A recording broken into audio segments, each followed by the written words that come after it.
Gift Biz Unwrapped, episode 244. I feel now more than ever that everything that I dreamed of, plus more for this business is possible. Attention gifters, bakers, crafters, and makers. Pursuing your dream can be fun. Whether you have an established business or are looking to start one now, you are in the right place. This is Gift Biz Unwrapped, helping you turn your skill into a flourishing business. Join us for an episode packed full of invaluable guidance, resources, and the support you need to grow your gift biz. Here is your host, Gift Biz gal, Sue Monheit. Hi there, it's Sue, and I'm so happy that we're back together again today. If you're brand new to the show, then welcome. And for my regular listeners, I want to tell you again how much I appreciate you, and I'm always interested in your feedback. If you'd like to reach out to me, you can always do so at sue@giftbizunwrapped.com. Thoughts, show ideas, any input is always great. Now, on to this week's past guest spotlight. Today I have an update for you from Regina of RD Alchemy. They make organic, natural products such as skincare, body care, and dietary supplements. Can't believe it's been this long, but we first talked back in December of 2016. So that was episode number 87. I comment in that show that we have a lot to watch for with Regina, and she does not disappoint. Back then, she was closing down her retail shop in exchange for a larger warehouse space. Now she's getting ready for another move. They just signed a lease for a new 9,000 square foot facility. They've recently launched a new CBD lotion and completed a repackaging, relabeling project for all 300 SKUs. What an undertaking that must have been. RD Alchemy is a perfect example of how a business grows and develops over time. A brick and mortar shop worked in the beginning. Then Regina decided that the focus and strategic direction of her company required a different physical setup. And now they continue to grow and grow. I want you to think about this for your business too. It's an evolution and it takes turns and changes over time. The trick is to get started. Regina may or may not have had a large production and testing facility on her dream board when she started, and she definitely didn't jump right into that as a brand new business. It's a journey, and sometimes we forget about that. So, I'm here to remind you. Let's talk about this week's guest, shall we?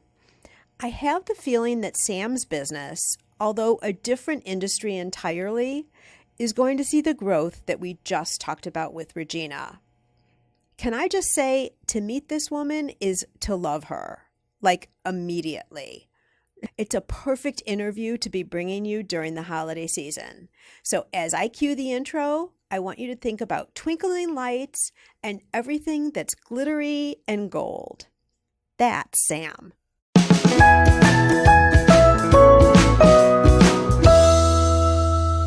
Today, I am so excited to introduce you to Sam Holmes. She's the owner of Holmes Sweet Home, which is a confections company that crafts gourmet nut brittles and caramel sauces. Sam started experimenting with sugar cooking in her 5th grade science class. Enamored by how simple table sugar can be transformed into so many treats, she continued to hone her skills over the next 25 years. After leading sales teams in a Fortune 1000 company, she combined what she learned in corporate America with lessons gleaned at her grandmother's hip to create a very special business. Today you can find Holmes Sweet Home products in bakeries, coffee shops, candy stores, specialty gift stores, and coming soon, wineries. Well, that's going to be exciting for all of us to find out about. Sam, welcome to the Gift Biz Unwrapped podcast. Thank you so much, Sue. I'm so excited to be here. I am thrilled that you are here. And, I know that you are super fancy, and we're going to get into a lot of that. But before we do, I'd like for you to share with our listeners about you in a little bit of a different way, and that's through a motivational candle. So if you were to describe a candle that's all you, what color would it be, and what would be a quote that could go on that candle? Well, my candle would definitely be pink. I have always been attracted to it as a color. It's a power color for me. I feel super confident when I wear pink clothes or have pink nails. So my candle is pink, and like a peony pink, not just any old like hot pink or anything like that, but the beautiful pink that you see on peonies. And in terms of what it would say, I think my candle would say, reach for the best feeling thought you have access to. For me, I believe that what you focus on grows, whether that's good or bad. And in entrepreneurial life, there are a myriad of opportunities and challenges that come your way, sometimes moment to moment. And at times, there can seem to be more challenges or uphill battles than there are opportunities. So it's important to focus on what's going well, but to also be realistic. For me, if I just burn 10 pounds of sugar while I'm in the kitchen, it's literally impossible for me to look at that situation and flip directly over to joy. You can't get there from there. But yeah. I can move up the emotional scale from this feeling of powerlessness to maybe anger, where there's a little bit more control of my emotions. And then from there, I can get to frustration or contentment and then hopefulness. And so by focusing on the best feeling thought that I can grasp, I can do the work of pulling my focus forward. Oh my gosh, that is such a powerful idea. And just being intentional with your thoughts and your feelings and taking control over them instead of it reversing and it taking control over you. Exactly. You know, I also think we always are optimistic in that there's never going to be anything wrong, when the opposite of that is also true. There's always going to be something that happens that's wrong. And it's part of business, you know, whether it's with product production, there's something with a customer, delivery goes wrong. That's part of the gig. And I think that's a great thing that we just kind of walked ourselves into here, just the understanding that that's the way it is. That's part of it. So you have to get comfortable with that, but it's how you respond to it, to your point, that's the most important. It is. And so many times in my business, I had a plan and I didn't account for things going left. And when they did go left, it's like, okay, well, what now? You know? And so I've learned over time that you can have the perfect plan, but people aren't perfect. So you better have a plan B, C, D, E, and F. Wait, are you telling me we're not perfect? Don't tell anyone. Okay. Our secret. Okay. I just wanted to make sure I understood. Oh my gosh. All right. So let's talk a little bit about your past and the avenue that brought you to where you are here today. Sure. So starting this business is literally a culmination of a lifetime of experiences. As you referenced in the intro, I started my work with sugar when I was in 5th grade. But what led me to the point that I am today is I made a pretty major life change in 2017. I had just left a Fortune 1000 specialty technology company that I'd worked for 10 years and taken on a full-time position as COO of a sports tech startup in Greenville, South Carolina, where I live. And so startup life is such a departure from the rigidity of most corporate structures. And so along with being more creative in that role, I also sort of gave myself license to be creative at home and in my free time. And so that summer, my sister and I went on a cross-country road trip. I ended up writing a patent, and I ultimately started what is now Holmes Sweet Home Candy Company. Initially, I named it as Ella's Kitchen after my great-grandmother, but that was a big bust because there's already a baby food company named Ella's Kitchen. So my good friend and founder of the sports tech startup, Harold, suggested, he said, you know, what about Holmes Sweet Home? And I loved it immediately. So thankfully, I was able to register that with the Patent and Trademark Office, which further sort of cemented the idea that that was the right name for the business. And at the time, I only had one product. I had my sweet cream caramel sauce. And at this point, my mom had been telling me almost on a weekly basis that I needed to consider jarring my caramel sauce recipe. I've been making it for about 7 years as a part of desserts and other sweet things because I love to make desserts. And I'm kind of convinced that that's genetic because my great-grandma, my grandma, and my mom all have serious sweet tooths. And they're who I draw a lot of my inspiration from when it comes to the company and flavors and things like that. So my caramel sauce was so special because of the depth of flavor, really, and the simplicity in the recipe. There were only 4 ingredients in the recipe, which was a stark contrast to caramel sauces that you'll see in grocery stores today, whether it's a brand name that you know or even a gourmet sauce. There's typically about 10 ingredients in that jar. It was also during this time that I was refining my brittle recipe in January of the same year that I sort of took that leap of faith and started working for this startup. My grandmother had passed away, and she was famous for her peanut brittle recipe. And every Christmas, all the kids would get together and take a big picture with a spoon cracking the peanut brittle. It just so happened that I got the news about her passing while I was on vacation, and this resort gave you a little jar of spiced pecans as the welcome amenity. And so when I got home from that trip, we all went to her home to sort of come together as a family, and I thought about what I would bring as a food item. And so I decided to combine the idea of the sweet and spicy pecans that I love so much from that vacation, along with what I learned from her about making brittle. And that began the recipe for my cinnamon sugar pecan brittle. Oh my gosh. So steeped in tradition and family. I love that. Yes, it's kind of a two-part story. There's the caramel side and then there's the brittle side. Yeah. So, well, and I have to say, I'm really glad the first name was taken because Holmes Sweet Home, like really, it sounds so warm and comforting and aligned with your product. Way better. Absolutely. Yes. Yes. And then to hear your story about it all leading from the family story, that also goes back to like the idea of Home Sweet Home. That's right. So perfect. It was meant to be that way for sure. It was. So on that ride that you were on with your sister, when you decided that you were going to start the business, were you submitting for patents for the recipes or trademarks? When you say patent, and were you trademarking the name, or what were you specifically doing at that time?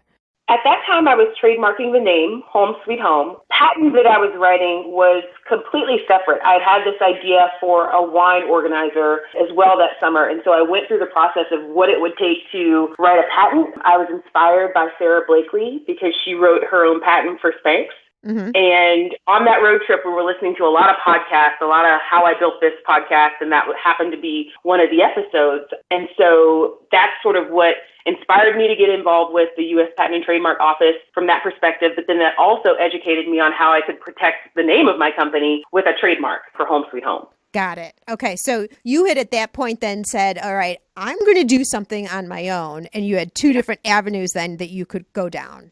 Absolutely. I mean, I was really exploring everything that was sort of pent up that I had thought about over the past 10 years working for corporate America, but never really given any credence or audience to. This was my time to kind of let all of those ideas unfold and then see what the picture looked like at the end of the summer or at the end of the day. And it was also on this trip where I came up with the other flavors for the brittle with my sister. We were in the car driving through Florida thinking like, well, what things do we like to eat? We like banana nut bread. We like pineapple. We like cranberry almond. Let's figure out how to make those into a brittle. Okay, so this is interesting. So at what point did you decide to go down the sweets route versus another product? It was encouragement from my mom. She had called me one afternoon and said, I'm tired of telling you to jar this caramel sauce. You need to do it. And I said, Mom, I know you love me, and that's why you're saying this. But, is the world really looking for caramel sauce? We ended the conversation, and I went to the grocery store that afternoon, and I turned the corner, and right on the end cap was all of these local products. And at eye level was a caramel sauce from a family-owned company in North Carolina. So I bought their caramel, took it home, I tasted it. It was great. It had a very distinct molasses flavor that I wasn't such a fan of. And I thought, well, geez, if these people are out here selling caramel sauce, certainly I should be able to sell my recipe, which, no shade to them, I think is way, way better. So I want to say that next week that I went down to the tax office to register my home as a business, looked into what the DHEC certifications that were needed were, registering with the Department of Agriculture and getting water and pH testing for the caramel sauce done, and then also finding a commercial kitchen. South Carolina is one of the states that has a cottage law program where you can cook from home up to a certain revenue amount. But I knew that this business was going to be way bigger than that from the very beginning, just based on the feedback that I had gotten from sharing the sauce with friends. I had already had these grand ideas for product placement in terms of where the caramel sauce would be even from the very beginning. So I never structured the business to be sort of a hobby. I always took steps to make sure that the business would have longevity, if that makes sense, and had the room and the space to grow. I didn't want to be hindered by not being able to participate in an opportunity or work with someone because I didn't have the right certifications. So I did all of those things up front. And so it took about 8 months to get everything sort of under control, from the tax perspective, the product testing back from Clemson University, the RVC license from the Department of Agriculture, and getting set up in a commercial kitchen. Okay, I have one minor question and one major question here before we go on. The minor question is, while you were doing all of this, were you also still working for that sports tech startup? Yes. Yes, I was. Okay. I tend to take on multiple projects at one time. Okay, no, I was just curious if you were ramping that up and still had something on the side. I was just curious about that. But my major question is this. And you are such a rock star, Sam, because I know for a fact that a lot of people, after you got off the phone with your mom and you went into the store and you saw another local caramel company, I know for a fact a lot of people would say, oh my gosh, it's already being done, and let the idea just fade away because they feel like there's no room in the market for them because someone else is already doing it, not just making caramel, but is a local caramel maker. Right. Why did your mind not go that way? And why were you so confident and saw very optimistically that there was space for you, even with a very direct competitor, if you will, right there in the market? What was your thinking? Because I tasted their product and I knew that I had a better product. And again, that is not a slight to the other company. My grandmother, great-grandmother, and mother all cooked from scratch. So I know what real food tastes like. I know what chemicals in food taste like. I know what artificial flavors in food taste like. And so when I had those other products, in my mind, it wasn't even a competition. It was hands down, this is the best caramel sauce I have ever had. And I know, based on whatever else is out there in the market, this is going to be the best caramel sauce that anyone else has had. And the basis of that really is whole ingredients. A lot of people like to use corn syrup or inverted cane syrup in their caramel sauces because it's cheaper than sugar, but it also doesn't taste good. Corn syrup doesn't lose its sweetness the longer that you cook it, so you then have to account for that by adding artificial flavors to get that robust caramelization that you do with a sugar. Inverted cane syrup has a very strong molasses flavor, and that's great if you like molasses, but I only like molasses and ginger snaps. I don't really like molasses in anything else. And so when I tasted their caramel sauce, it didn't taste like caramel to me. It tasted like molasses candy. And so from that moment, I was just sort of very sure and confident in my own recipe, in that I know that for me, my product is better. And I have to believe that there's a certain percentage of America that also has that belief. Right. Well, you already said that theirs wasn't bad. It's just a different take on caramel, I guess I would say, right?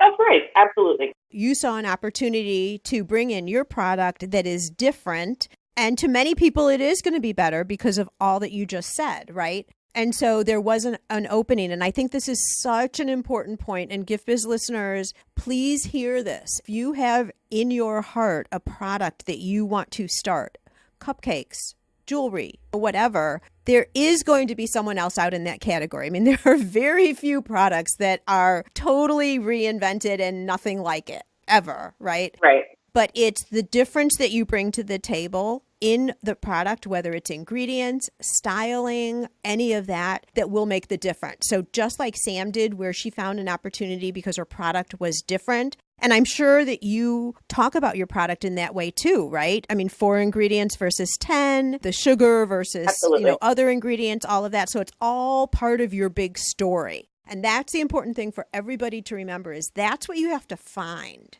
You don't want to repeat and do what everyone else is doing and just put your name on it, because then you're in a head-to-head competition. Then you are a competitor. But when you can make a tweak and it's something a little bit different, that's when you can win in your category. And guess what?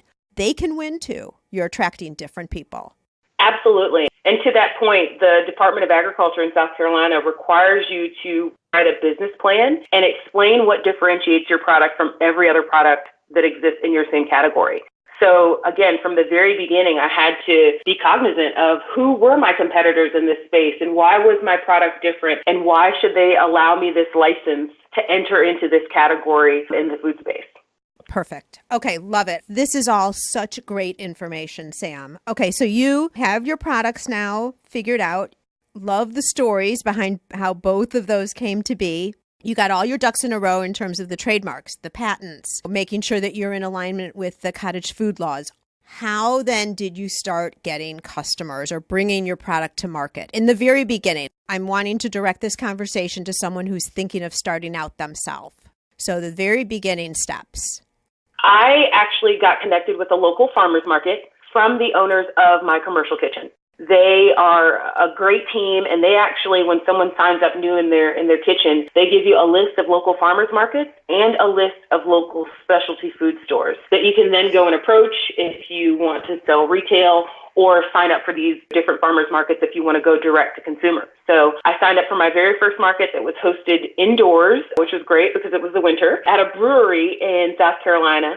And I brought out my jars of caramel sauce. I had little plastic spoons and a giant squeeze bottle of the caramel so that I could sample with folks. And the reaction was phenomenal. I sold out of caramel that day. And so I walked into that space with a certain amount of confidence in my product. But I also had in the back of my head, like, who wakes up in the morning thinking, oh, I need to go to the farmer's market and get caramel?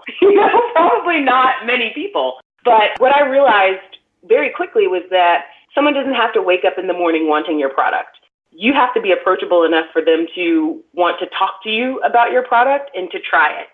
And from there, if the product is good to them, they will buy it, right? So I had to sort of let that self-limiting thought of who's going to come, I had to let that go away. The people were already going to come because it was the farmer's market. It was my job to then be warm and friendly and inviting enough to interest them in my table and then also in my product. Okay, well, we're just going to jump right to that now.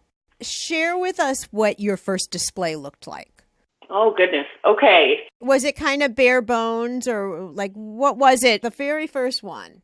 Where you sold out of product, I might want to remind everybody. Yes, I practiced my display on my coffee table at home first. And so I actually got just a white tablecloth, a long white rectangular tablecloth. I got a runner that was made out of burlap. And then I got apples, brownies, croissants, a little cup of coffee, just different things that you would use the caramel sauce on or in to sort of inspire people's ideas about where they would use it. Because the first thing I would imagine someone saying is, oh, you just put this on ice cream, right? And it's like, well, sure, you could put it on ice cream, but you could also put it in a barbecue sauce recipe to sweeten that up. You could put it on croissants for brunch. You can add it to coffee. So the tablescape was very reminiscent of Sandra Lee from Semi-Homemade, where she has all these different knickknacks or things that sort of tie into the recipe itself, so that it felt like you were walking up to someone's Thanksgiving table. And the caramel sauce was the highlight. It was stacked up in these beautiful glass jars with gold lids, some of them in pyramid style. One jar had, opened and had a big spoon in the jar that was kind of spilling over so that people could see the consistency of the product as well. So I tried my best to make the table look like the place that you wanted to be in the market. And note that it wasn't expensive, elaborate signage or anything like that. And I guess that's my point is a lot of people will hesitate to do it because they don't have everything buttoned down or the display. But quite honestly, Sam, from what you described, that's a good display for moving forward too, because to your point, it's a tablescape. And for all the reasons you just said, I don't have to repeat it. It's perfect. Okay, so that's part of a show is just the display. And this was a farmer's market, so people were buying right then and there. Correct. What types of systems did you have for checkout? Did everything run smoothly at the show in that manner? Or talk us through that a little bit. Sure. Interestingly enough, the industry I come from is the point of sale industry. So I was already prepared with my Square reader, that you attach to your cell phone. Yep.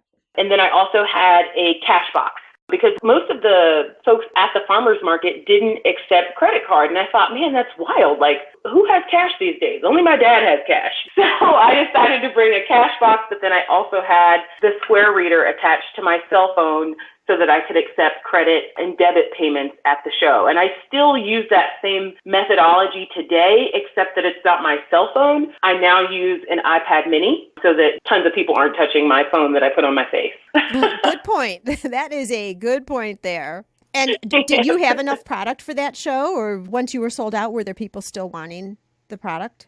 There were still people wanting the product. I did not have enough for the show. And that was, again, because I didn't really have an idea of how many people were going to be at this show. There were a lot of things I learned at the end about what kinds of questions I should ask the show organizer. Like, how many people tend to come out to the show? Is it sort of a front end or back end heavy audience that shows up in terms of attendance?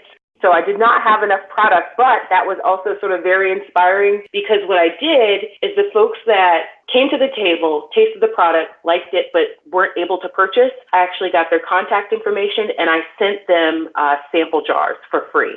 So they were smaller, right? They weren't the full-size jar, but it was enough to sort of keep them interested so that when they came back out to the market the next week, then they would purchase. Well, that's brilliant. And it's also a thank you for being here and being interested. And I'm sorry that I didn't have it for you, almost. Right. And so how did that first season, it sounds like you did several of the farmers markets, maybe weekly. You can share that with us. But how did you feel overall about your experience then at the farmers market for that first season? We'll hear Sam's response to this question right after a quick word from our sponsor. This podcast is made possible thanks to the support of the Ribbon Print Company. Create custom ribbons right in your store or craft studio in seconds. Visit theribbonprintcompany.com for more information. You know, I actually only did that one farmer's market that season. I didn't realize that there were multiple farmer's markets happening throughout the week. I'd never been to a farmer's market, first of all, before I went to this one. So I thought all of the markets happened on Saturday morning in this window. And it was at the season's end, in speaking with some of the other vendors, that I realized, wait a minute, there's a market on Wednesday, Thursday, and Tuesday. And so that first sort of winter and spring, I had only done one market. And I thought that I was like on a roll. And it was at the end of that that I realized, man, there's a much greater opportunity for getting my product in front of folks at other markets. And so it was in that late spring, early summer when I actually signed up for my first vegan festival, which completely transformed where the business was going, and did several other markets and realized there's a much better way to sort of capitalize on the opportunity in front of me, as well as use these markets as a litmus test for what recipes work really well, which recipes people are like, no, this is gross, don't ever make it again, and things like that. What do you mean that there was a much better way? What does that mean? Well, again, I thought that there was only one channel to get my product out to folks. I thought that I only knew of one market at the time. I see. Okay. So I didn't realize that I could be at a market on Tuesday, Thursday, and Saturday getting feedback and making sales versus just the one day on Saturday. Right. I'm a big advocate of using the person-to-person, whether it's farmers markets, craft shows, more formal trade shows, for not just selling, which is obviously what people go there to do primarily, but getting that feedback, seeing the response to not just all the products that are selling, but the sizes, in your case, the jars, all different types of things like that. Do you have a formal system of documenting what you're hearing and what you're seeing, or you just keep it in the back of your mind?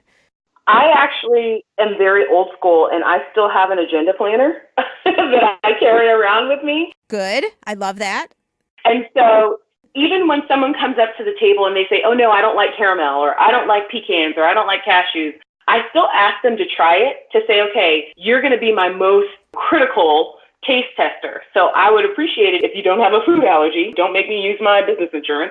Seriously. Try this out and give me some feedback. And so on each Saturday, I have a running list of notes on that day in my agenda planner of sort of what people said, how willing people were to buy the half-pound bag versus the quarter-pound bag of brittle, how responsive or receptive they were to X amount of dollars for a caramel sauce jar versus another.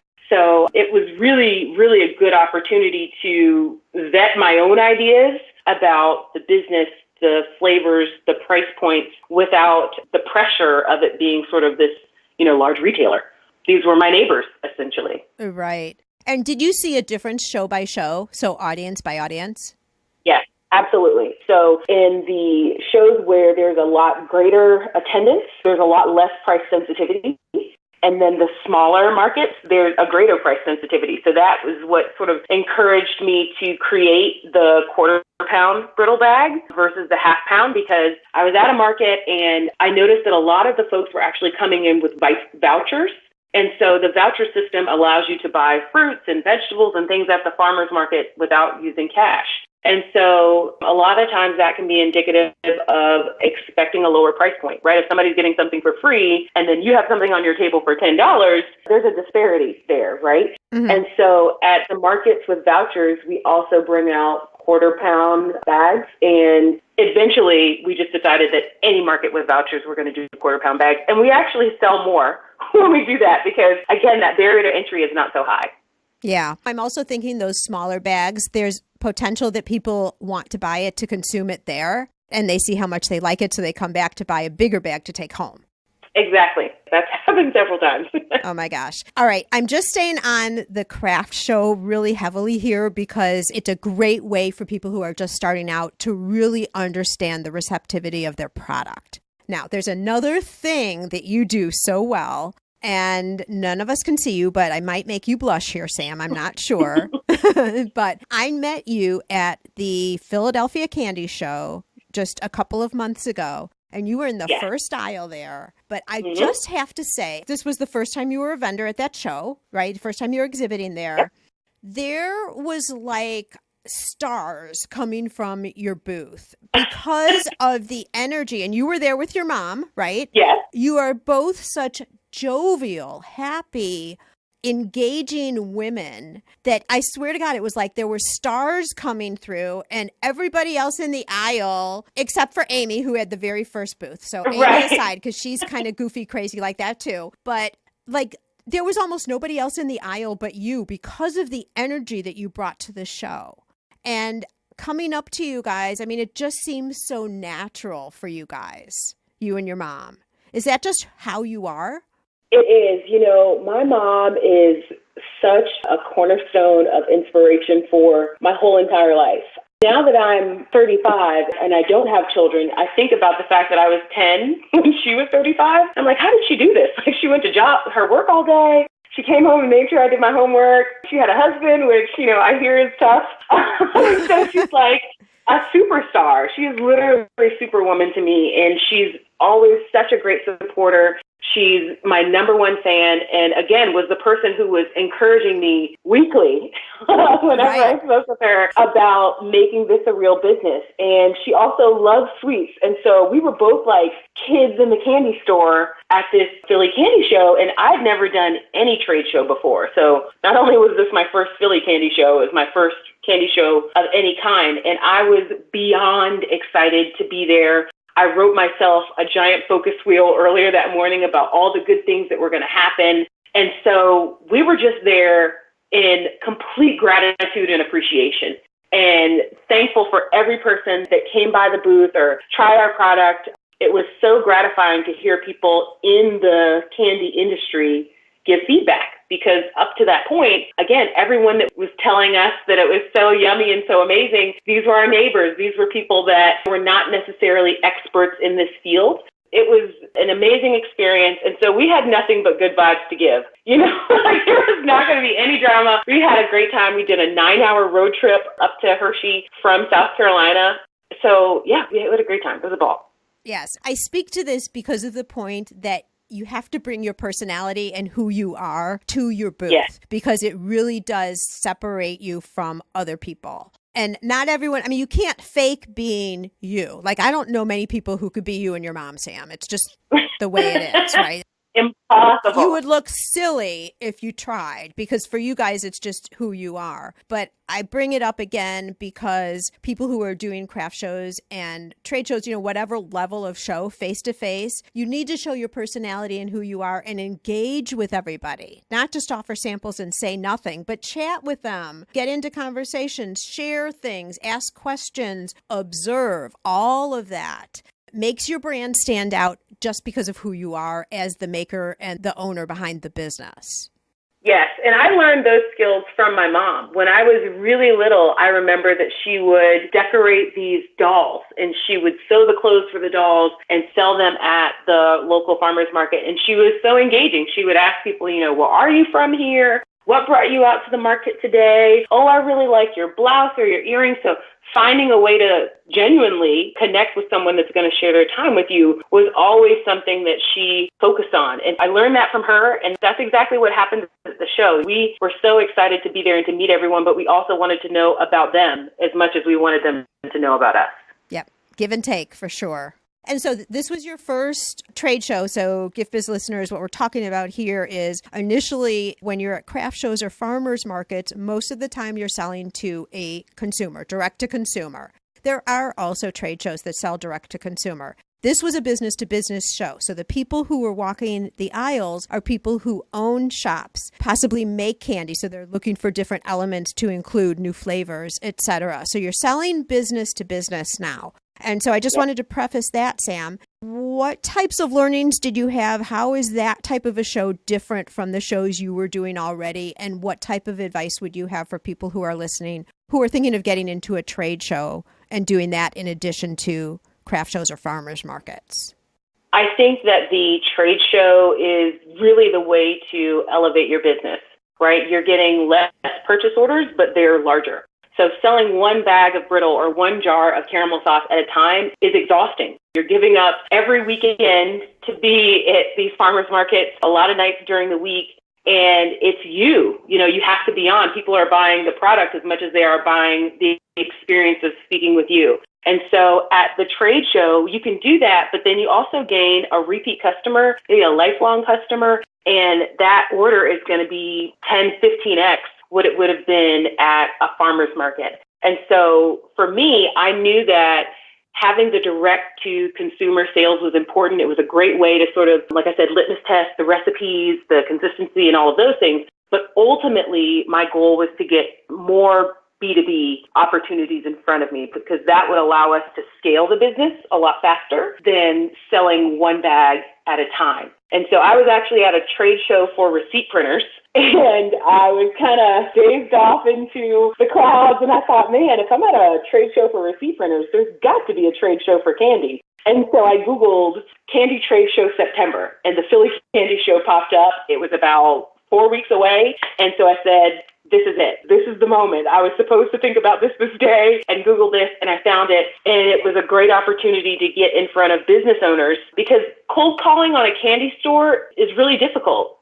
10 times out of 10, the owner's not in the store. They've got someone else working the registers for them and dipping and things like that. And so these events are where the business decision makers are, and they are buying candy for the next maybe fiscal year, or making relationships for the next fiscal year. And so this industry B2B event was something that really sort of elevated our business in a different way. People were talking about us in the industry in a way that would have been really hard to come by if we had not attended the show. Yeah. And you're putting yourself in front of people who are in the mindset differently, because if you're walking into someone's store, the owner, even if they're there, their mindset is selling product, managing the floor, helping employees, that kind of mindset, versus when people are coming to a trade show, they are walking into exactly what you're wanting.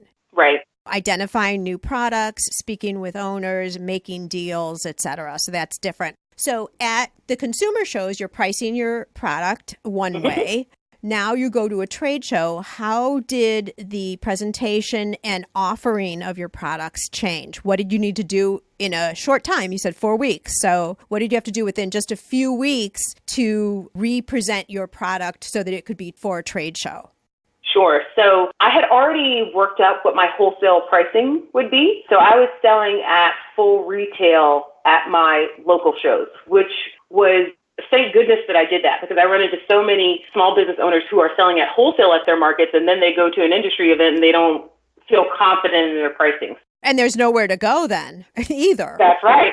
Exactly. You can't go any lower. And so I had already worked out my wholesale pricing, but one thing that I did learn at the show was about keystone pricing. I had literally never heard of this before in my life, even though in first grade I was a keystone cop for Halloween.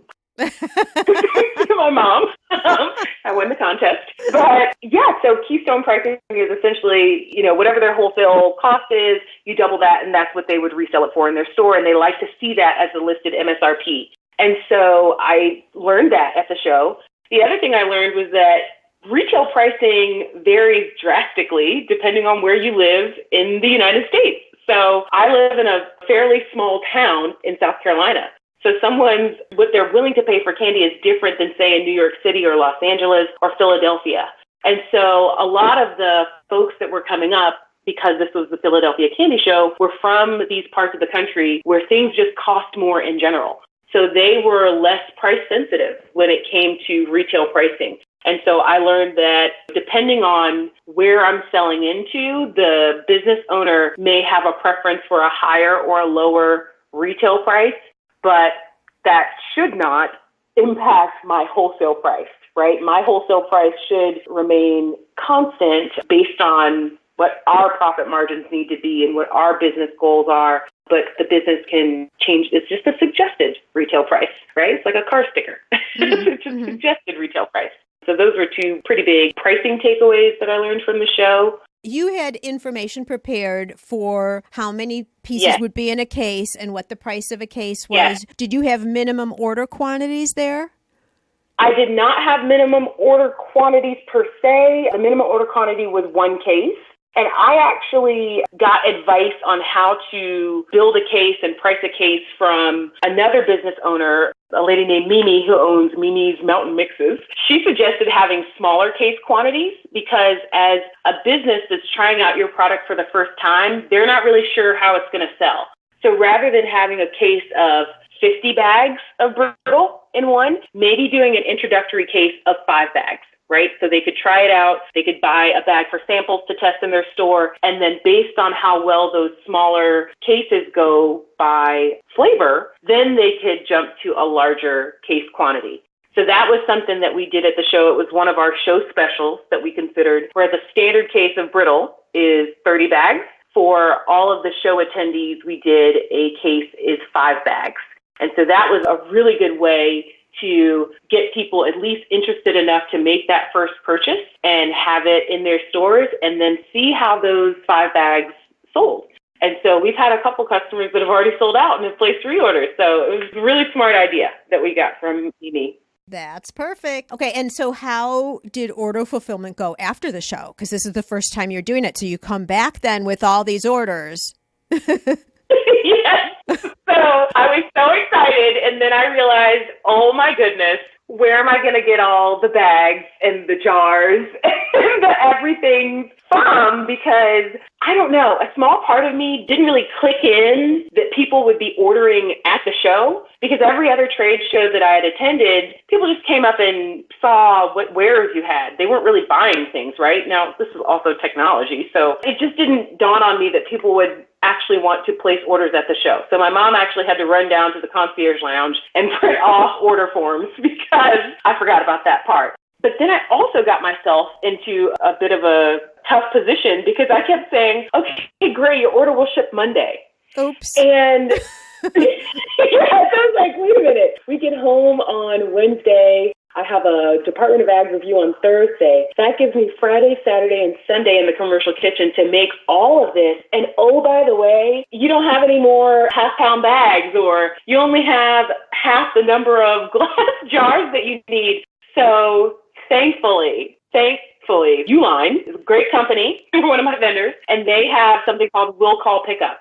And so I was able to drive to Braselton, Georgia, which is about an hour and a half away, not very far, and pick up everything that I needed to actually pack and fulfill the orders. I was able to get my boxes there. And so it was probably the most frantic 3 days of my life because I didn't even think about what I was saying. I just was like, oh, your order will ship Monday. And I kept saying it, and probably around the second day, I was like, man, that's a lot of things that I have to ship on Monday.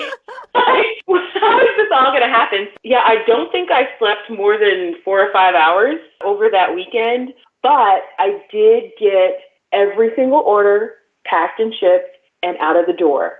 Good for you. That's fabulous, Sam. Yeah. Now, we did run into some issues with, one of the things was I was also shipping gallons of caramel sauce.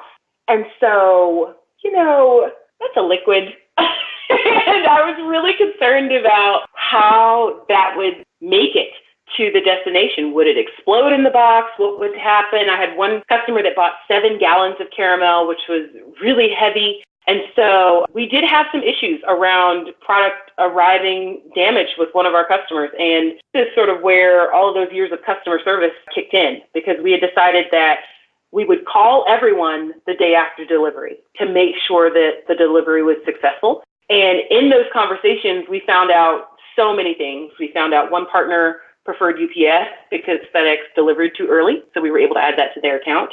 We found out that one of the gallons of caramel had burst open, and the partner was gracious enough to send us pictures so that we could actually determine, well, why did this happen? How do we need to pack differently? And she says, I was going to call you. And I thought to myself, well, sure, you were going to call me, but were you going to call me today? And every day that you didn't call, that dissatisfaction with our business would just kind of grow larger and larger, right? Right. Or the alternative is that you don't call and we never hear from you again. So it was really a good idea for us to make those follow-up calls. And so from that point on, we were just like, well, it doesn't matter if it's a sample box or a full-on order. Everyone gets a call the day after delivery to make sure it was successful and ask them, what could we have done better, differently, things like that. I love the fact that you were true to your word and you got it out. Although I bet you after that last one shipped out, you were home in bed trying to recover. Either that or toasting with a glass of wine. I'm not sure. Wine, for sure. Okay, all right. Yes. That totally works for me. So what's your stand now on farmers markets versus trade shows? Are you now out of the direct-to-consumer, or where do you think you're headed with that now? Well, the holiday season is really, really busy for us. So we're definitely not out of the wind in terms of farmers markets in that regard. From about October until January, I think we'll always have a presence at farmers markets because our products are very seasonal in that regard. People are always looking for caramel, for apples this time of year, and brittle is a great gift for folks. So I think we'll maintain our presence at the markets in that time of year, but specifically in the spring, the summer, the early fall, our focus will only be on trade shows or festivals, things that sort of scale that business up in a much greater way. And then we're also launching this fall our fundraising program, which I'm really excited about because then I can have 20 to 30 little kids out there selling on our behalf. And then we get to focus our attention elsewhere while they're also making the sale. Give us a little more detail on that program. What are you doing? Sure. So I was inspired by the Girl Scouts. One of my coworkers, her daughter was a Girl Scout, and I never bought the cookies for myself, but I always bought them for the troops. And so in the beginning of this business, I also thought about, well, who's going to acquire Holmes Sweet Home one day? What are the major candy players that are out there? And in that research, I found out that World's Finest Chocolate is churning like $100+ million in revenue per year. All of these $1 candy bars.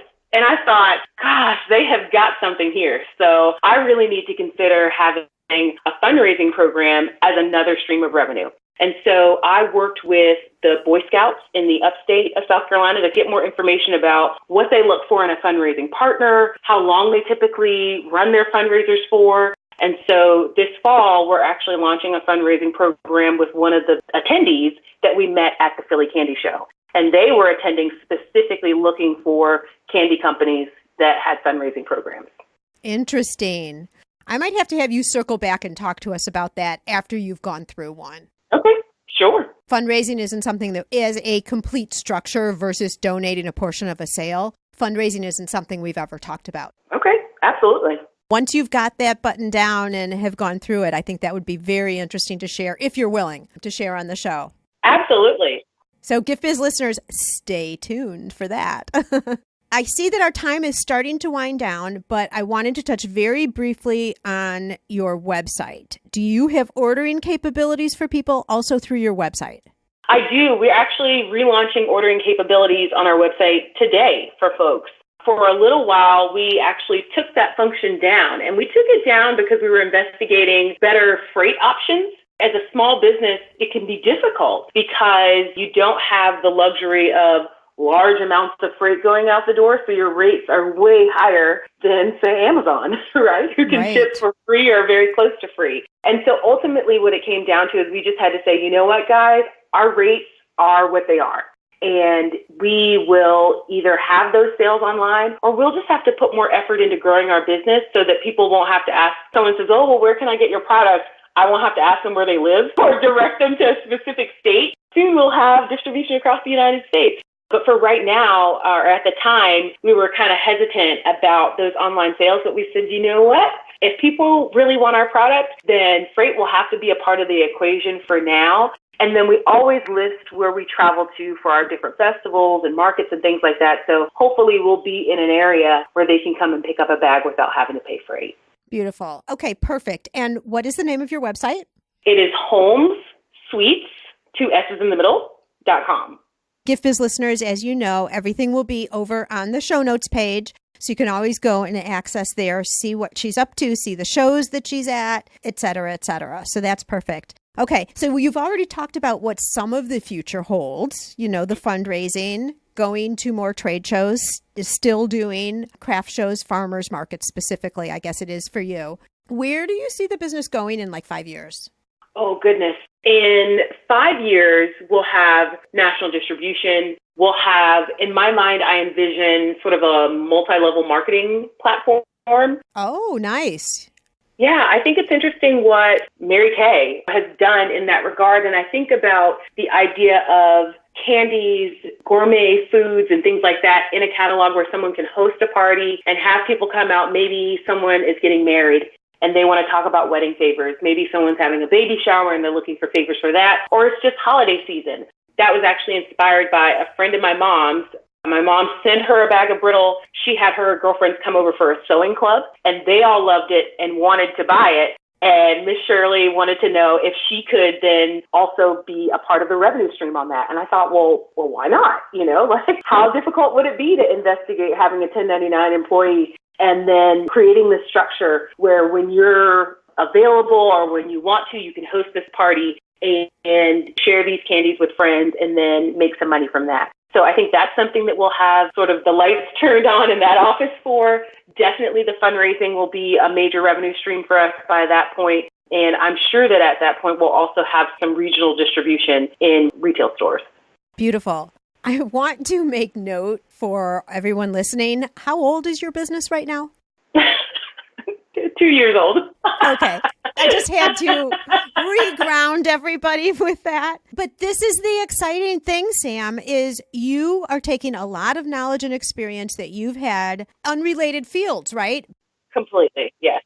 But what you were learning does overlap in what you're doing now. And the ability to take something from the start, if you're committed and if you're willing to take the moves, and if you're not afraid of someone who's making a similar product to you, albeit not as good, to your point, and you're ready to take action, these are the types of things that can happen.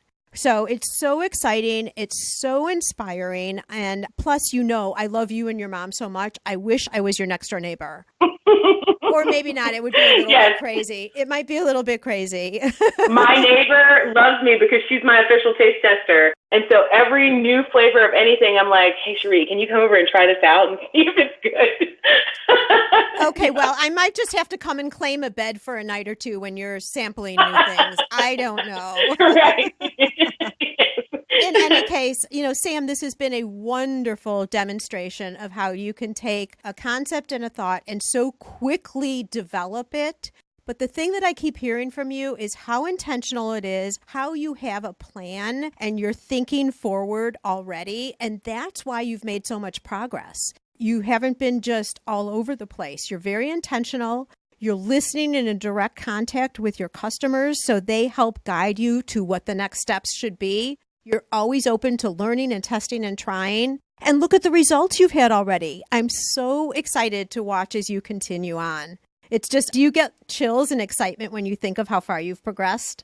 I do. I just had a conversation with my mom yesterday about that because it's like I said, it's a culmination of a lot of different things really falling into place. There were decisions that I made very early on in the business that from the outside looking in, it's like, well, why are you investing your time there? That doesn't make sense here. But now, as I see things really sort of clicking in, it does give me chills. And I feel now more than ever that everything that I dreamed of, plus more for this business is possible. I believe it with every fiber of my being, and I think that the only way that it won't happen is if I stop.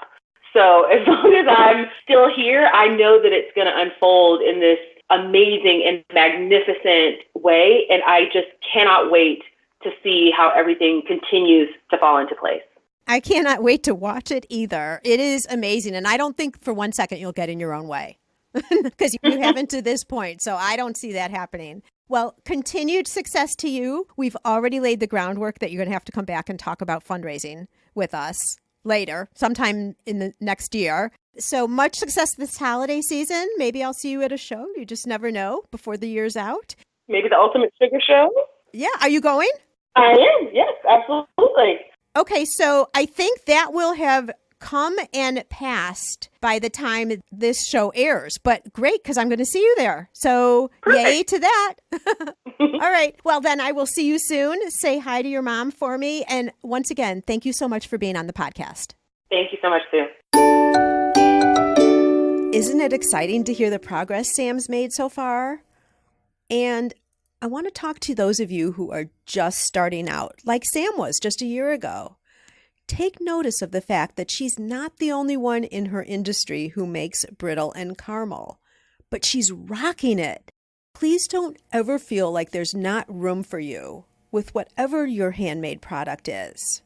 There is a space for you, and it's up to you to go and claim it. Now, I didn't really time it this way, but it worked out perfectly. If you're just starting out in business, or you're considering right now turning your handmade product into a business, but you just aren't sure yet. You can see that everybody else is doing it, but for yourself and your product, you just have some questions yet. Well, I've recently released a brand new program called Start with Confidence. Now, this is a pre-business program that helps you ensure that your product has a market and that your product will sell at a price where you can make money and you can build a business. If you want to check that out, go to giftbizunwrapped.com/start. Are you curious about what's going on next week? Well, we're going to be talking about happiness and gratitude and how that applies as a woman business owner. I'm going to kick it off right now by encouraging you to take a few minutes each day between all the hecticness of the holidays. Breathe deep and take in and experience the beauty of the season, even if it's just for a short time. And with that, I look forward to all of us being together again next week. Bye for now. I want to make sure you're familiar with my free Facebook group called Gift Biz Breeze. It's a place where we all gather and are a community to support each other. I've got a really fun post in there that's my favorite of the week, I have to say, where I invite all of you to share what you're doing, to show pictures of your product, to show what you're working on for the week, to get reaction from other people, and just for fun, because we all get to see the wonderful products that everybody in the community is making. My favorite post every single week, without doubt. Wait, what? Aren't you part of the group already? If not, make sure to jump over to Facebook and search for the group Gift Biz Breeze. Don't delay.